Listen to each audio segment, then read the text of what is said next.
തിരുവനന്തപുരത്ത് MBBS വിദ്യാർത്ഥികളുടെ morph ചെയ്ത ദൃശ്യങ്ങൾ സഹപാഠി പ്രചരിപ്പിച്ച കേസിൽ പോലീസ് കടുത്ത നടപടി എടുക്കുന്നില്ല എന്നാരോപിച്ച് വിദ്യാർത്ഥികൾ.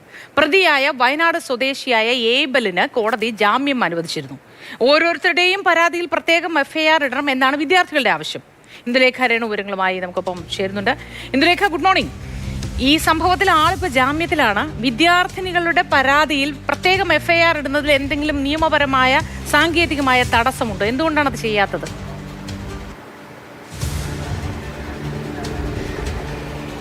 മോത്തി, ഇന്നലെ രാത്രി ഏറെ വൈകിയും ഞാനിപ്പോൾ നിൽക്കുന്നത് മെഡിക്കൽ കോളേജ് പോലീസ് സ്റ്റേഷന് മുമ്പിലാണ്.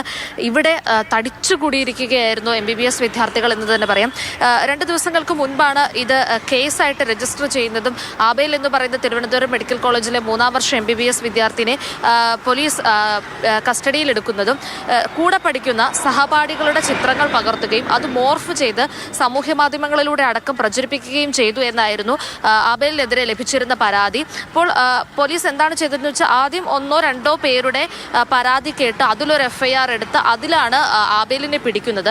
പക്ഷേ ഇന്നലെ ഇവിടെ തടിച്ചുകൂടിയ വിദ്യാർത്ഥികളുടെ ആവശ്യം അതായിരുന്നില്ല. അവർ പറയുന്നത് 13ഓളം വിദ്യാർത്ഥികൾക്ക് പരാതിയുണ്ട്.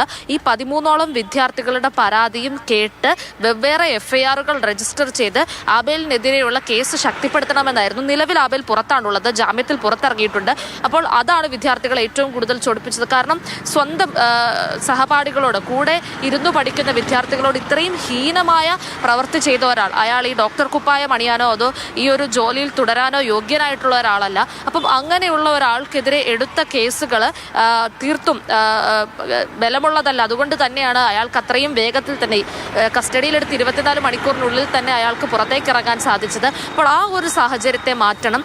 അയാൾ ചെയ്ത തെറ്റിനുള്ള തക്കതായ ശിക്ഷ ലഭിക്കണമെങ്കിൽ മറ്റുള്ളവരുടെ പരാതിയും കേട്ട് മൊഴിയെടുക്കണമെന്നായിരുന്നു. ആ ഒരു ആവശ്യം ഉന്നയിച്ചുകൊണ്ട് തന്നെയാണ് പോലീസ് എന്താണ് പറയുന്നത് ഇക്കാര്യത്തിൽ?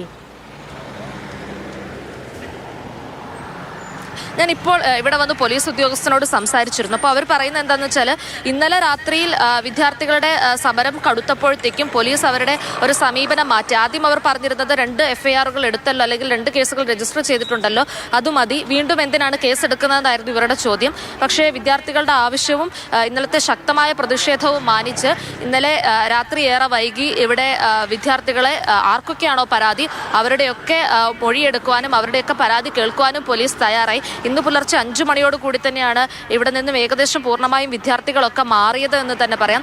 2 കേസുകൾ കൂടി രജിസ്റ്റർ ചെയ്തതായിട്ടാണ് മനസ്സിലാക്കുന്നത്. SHO നിലവിൽ എത്തിയിട്ടില്ല. അദ്ദേഹം എത്തിയാൽ കുറച്ചുകൂടി വിശദമായിട്ട് നമ്മളോട് സംസാരിക്കാമെന്ന് അറിയിച്ചിട്ടുണ്ട്. നിലവിൽ ഉള്ളിലുള്ള ഉദ്യോഗസ്ഥനോടാണ് സംസാരിച്ചപ്പോൾ 2 കേസുകൾ കൂടി എടുത്തിട്ടുണ്ട് എന്ന് പറഞ്ഞു. ഇത് മാത്രമല്ല, ഇന്നലെ രാത്രി ഇവിടെ മറ്റൊരു പ്രശ്നം കൂടി ഉണ്ടായിരുന്നു. അതായത് ഈ പരാതിക്കാരായിട്ടുള്ള വിദ്യാർത്ഥിനിയുടെ ചിത്രം പോലീസ് പകർത്തിയെന്ന് പറഞ്ഞ് അതിൻ്റെ പേരിൽ ആദ്യം ഒന്ന് അടങ്ങിയ വിദ്യാർത്ഥികൾ വീണ്ടും കുറച്ചുകൂടി അക്രമാസക്തരായിട്ടൊരു പ്രതിഷേധം അഴിച്ചുവിടുന്ന ഒരു സാഹചര്യം ഉണ്ടായിരുന്നു. അതിനും പോലീസ് ഒരു വിശദീകരണം നൽകുകയാണ്. അതായത് ഇത്രയും വിദ്യാർത്ഥികൾ, അതാണ് മോത്തി പറഞ്ഞത്.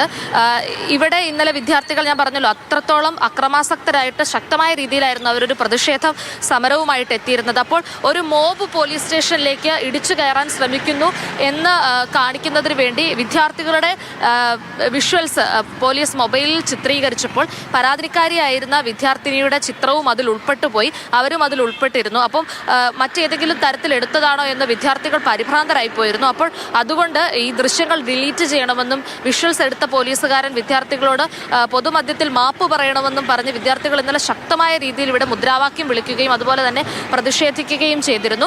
പക്ഷേ SHO അടക്കമുള്ളവർ പുറത്തേക്ക് ഇറങ്ങി വന്ന് മാധ്യമങ്ങളെയൊക്കെ മാറ്റി നിർത്തി ആ വിദ്യാർത്ഥിനിയോടും അതുപോലെ തന്നെ ഈ വിദ്യാർത്ഥി യൂണിയനിലെ പ്രസിഡന്റ്, സെക്രട്ടറിയും അടക്കമുള്ള ആളുകളെയും ഉള്ളിലേക്ക് വിളിച്ച് അവരുടെ മുന്നിൽ വെച്ച് ഈ വിഷ്വൽസ് ഡിലീറ്റ് ചെയ്യുകയും പ്രോട്ടോക്കോളിന്റെ ഭാഗമായിട്ട് ഇതുപോലൊരു മോബ് ഇടിച്ചു കയറുന്നു എന്ന് കാണിക്കാൻ വേണ്ടി എടുത്ത ദൃശ്യങ്ങളാണെന്ന് അവരെ പറഞ്ഞ് ബോധ്യപ്പെടുത്തുകയും ചെയ്തിട്ടുണ്ട്.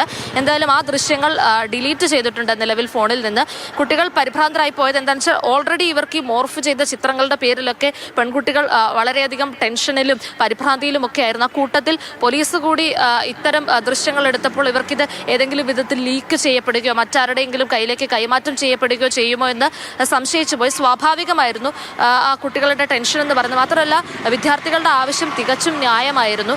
കാരണം ഒട്ടും പ്രതീക്ഷിക്കാത്ത ശ്രമിക്കാതെ തൊട്ട് അടുത്ത് കൂടെ ഇരുന്ന് പഠിച്ച സഹപാഠിയിൽ നിന്നുമാണ് അവർക്ക് ഇത്തരത്തിലൊരു ദുരനുഭവം നേരിടേണ്ടി വന്നത്.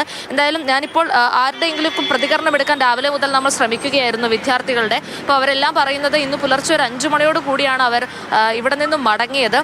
അവർക്ക് ക്ലാസ്സുകൾ തുടങ്ങാറായിട്ടുണ്ട്. അപ്പം ഇന്ന് ക്ലാസ്സിൽ പോകണോ എന്ന് പോലും അറിയാതെ ഇരിക്കുകയാണ്. കാരണം അത്രത്തോളം ക്ഷീണിതരായിട്ടുണ്ട്. വൈകുന്നേരം പിന്നീട് അവർ പ്രതികരിക്കാൻ തയ്യാറാവുന്ന സമയത്തേക്ക് നമുക്ക് അവരുടെ പ്രതികരണം തേടാവുന്നതാണ്.